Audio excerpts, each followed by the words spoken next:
BRS విలీనంపై మరోసారి స్పందించారు కేంద్ర మంత్రి బండి సంజయ్. విలీనం పొత్తులతో ప్రజలకు సంబంధం లేదన్నారు.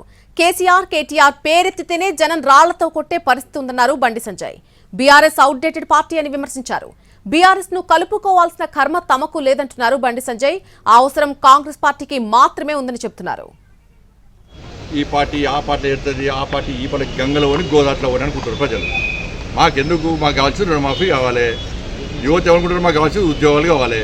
మహిళలు ఏమంటున్నారు, ఒక్క ఉచిత బస్సే కాదు, మాకు ఇస్తున్న 2,500 రూపాయలు ఇవ్వాలి, మాకు తులం బంగారం ఇవ్వాలి, మాకు స్కూటీలు ఇవ్వాలి అని వాళ్ళు అంటున్నారు. యువత ఏమంటున్నారు, మాకు ఉద్యోగాలు కావాలని యువత అంటున్నారు. ఉద్యోగస్తులు ఏమంటున్నారు, మాకు టీఏలు డిఏలు మాకు ప్రమోషన్లు ఏం లేవని వాళ్ళు అంటున్నారు. కానీ గా విషయంలో చర్చ జరగాలి. వీరు దానిలో కొట్టింది వాళ్ళు అసలు దాని గురించి ప్రజలు కూడా అడుచుకుంటారన్న. వీళ్ళు టైంపాస్ 6 గంటల మీద ప్రజల దృష్టి మళ్లించడానికి వాళ్ళు కుమ్మకారు. వాళ్ళ బీఆర్ఎస్ పార్టీ ఏం లేని పార్టీ అది. నాకు ఘట్కా పరిస్థితి. ఇవాళ 8 మంది మాకేం అవసరం చెప్పు, బీఆర్ఎస్ పార్టీని చేసుకుంటాం, మాకేమో కాంగ్రెస్ వాళ్ళకి అవసరం.